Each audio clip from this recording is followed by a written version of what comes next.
ইনশাল্লাহ খুবই তো হোপফুল। আমি ডারবিনটাও যেতাম, ও হচ্ছে কি 2015 সালেও আসছিল ওয়ার্ল্ড কাপ খেলতে, ওটাও সবগুলো ম্যাচ দেখছিলাম, ওর সাথে ছিলাম। 22 সালে অ্যাডিলেডও গেছিলাম T20 ওয়ার্ল্ড কাপ দেখতে। এইটার আমি ছুটি পাচ্ছিলাম না, কিন্তু ফার্স্ট ম্যাচ জেতার পরে আর কোনো ছুটি মুটি একদম পুরো বলে চলে আসছে যে আর মিস করা যাবে না, ইনশাল্লাহ কিপ আপ করতে পারবে। সেকেন্ড ম্যাচ আমরা অ্যাটলিস্ট ড্র হলেও, আর যদি কিছু নাও হয় আলহামদুলিল্লাহ, যা করে ফেলছে অ্যাচিভ করে ফেলছে আলহামদুলিল্লাহ, অল ওভার দ্য ওয়ার্ল্ড আমরা খুবই প্রাউড, সবাই তো অ্যাপ্রিসিয়েট করতেছে আলহামদুলিল্লাহ। খুবই অনেক আগে থেকেই খুবই প্রাউড, বিপিএলে চান্স পাওয়ার থেকেই খুবই প্রাউড। ছোটোবেলায় আমরা খেলতাম ওই যে রাস্তায়, এটা বলতেছিলাম বাকিদেরও, যে রাস্তায় যে কোচিংয়ের ফাঁকে ফাঁকে আমরা ক্রিকেট খেলতাম আর কি, কারণ মাঠটা ছিল না অত বেশি।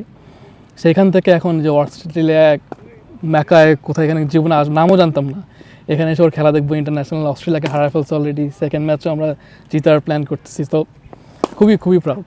অনেকবার আমি ওকে সাথে সাথে টেক্সটও করছি, ও রিপ্লাইও দিছে, বলতে যে লং ওয়ে টু গো। তখন তো first day of the match ছিল, তখনই বিলিভ ছিল যে ইনশাল্লাহ কিছু একটা স্পেশাল হবে। তো আলহামদুলিল্লাহ হয়ে গেছে।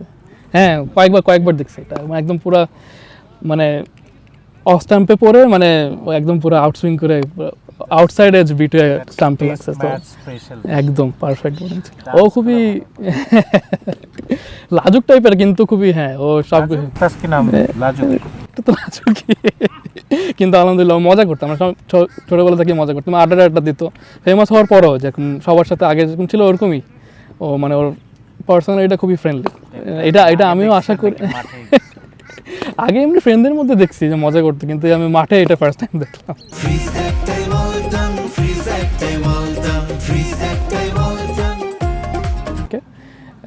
লাস্টে যে 100 রান টেলারদের সাথে অ্যাড হয়েছে, I think that was one of the biggest turning point. ওটা না হলে চেসটা একটু বড় হতো, তখন কী হতো কে জানে। ফোর্থ ইনিংস ওভার টেস্ট সবসময় ডিফিকাল্ট হয়। তো আই থিঙ্ক ওইটা খুবই বড় একটা পার্ট ছিল, যে ও ব্যাটিং বোলিং দুই দিক দিয়েই মানে বড় কন্ট্রিবিউট করছে। ওরটা একটু মানে কম হাইলাইট হয়, কিন্তু ওরটা আমার মনে হয় যে বিগেস্ট টার্নিং পয়েন্ট ছিল। বাকিরা তো সবাই কন্ট্রিবিউট করছে। হ্যাঁ, পারফেক্ট, পুরো কম্প্যাক্ট লাগছে ওকে। ওর ব্যাটিং দেখে সবাই ভালো বলতেছিল, ইভেন স্টার্কও ওকে অ্যাপ্রিসিয়েট করতেছিল ওর ব্যাটিং দেখে। খুবই কম্প্যাক্ট, ওকে দেখেই মনে হয় যে প্রথম থেকে একদম সেট হওয়া থাকে, তাই ওই কন্টিনিউ করতে পারে খুব ভালো। ওরা হচ্ছে শো করে না, কিন্তু ভিতর যে ভেঙে পড়তেছিল এটা বোঝা যাচ্ছিল, যে একদম পুরো হতাশ হয়ে নিজের বেলটা নিজে আবার করে দিল। এটা কেউ এক্সপেক্ট করে নাই, আমরাও অবভিয়াসলি এক্সপেক্ট করি নাই, কিন্তু ভালোই লাগতেছে। আমি বাংলাদেশের ফ্যান হয়ে যেটা করতে পারছে, কন্টিনিউ করতে পারে ইনশাল্লাহ। আমার তো মনে হয় পসিবল।